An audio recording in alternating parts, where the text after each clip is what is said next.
Video we are doing a stair nosing installation on this staircase here using vinyl plank flooring. So here at Step Up we can take vinyl plank flooring and modify it into these rounding nosing pieces. So what you see happening here is the prep work.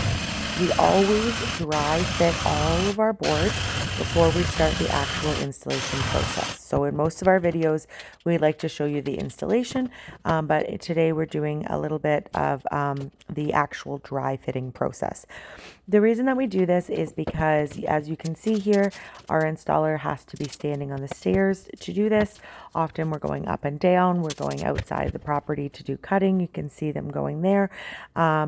And lots of finicky things here and there. If we'd already installed the nosings on those bottom steps there, then we would be walking up and down on them and possibly cutting them, moving them out of place. So that is why we do this dry fitting.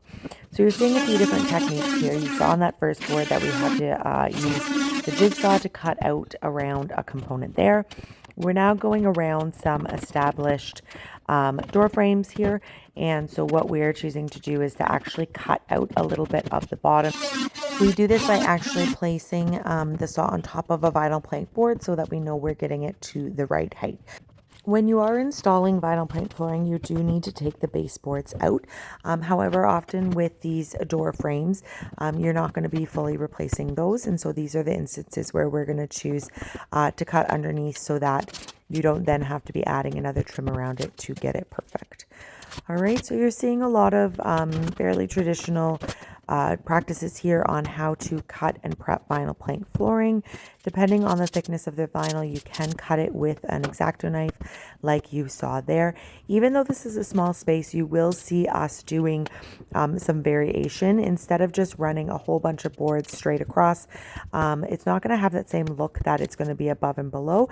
And so we're purposely doing some boards all the way across and some with the cuts in between. Always with any vinyl plank installation, that last board is always going to be the hardest. You got to get the width there, but you also got to take into account the fact that when you're clicking it into place, it does move back. Also, getting it down and in while keeping it nice and tight to the edge there is really important. So now that we've got it all set up, we're actually going to pull it all back out again in order and set it aside. Landing like this one, we are going to actually continue to add the adhesive on every single plank along it.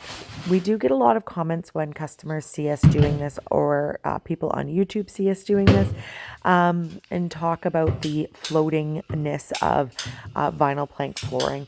And we just want to mention that this is not how you're installing a full floor with vinyl plank flooring. This is very specific to us installing these stair and stair nosings and these particularly small landings that are going on.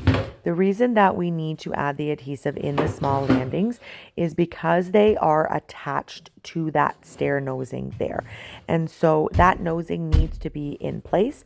And if you were putting the rest of the boards in place not adhered, then if they were trying to move around, it could be knocking this nosing out. As you can see, we had already dry fit this one to go around this piece, so we are installing it back. This is the base foot for a sliding folding door that the customer often has for those bottom stairs. A little bit of a camera angle change there so that we can then go ahead and install this landing without standing on those bottom stairs that have been installed.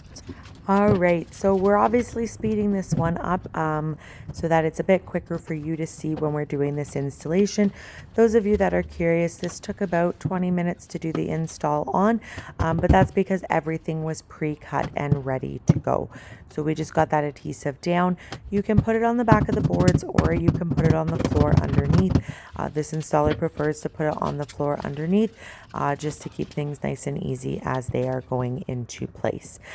We are focusing on making sure that that left-hand side on the camera is the tightest because there is no trim or anything that's going to be going there.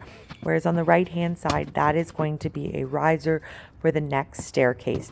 And so while we do still need it pretty tight, we do have that little bit of wiggle room that will be covered by that riser. And so we're okay to let that be our flux side.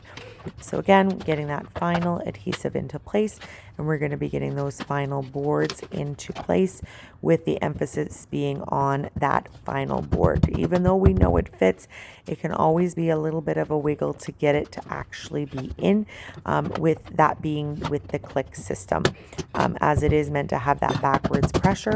And so you can see us using that tool there to get that pressure to get it to click to the top. Please make sure to hit that like button as well as hitting subscribe. You can check out all those other videos and tips and tricks about putting vinyl on your stairs and the installation itself and how to pick the best vinyl. And we will see you in the next video.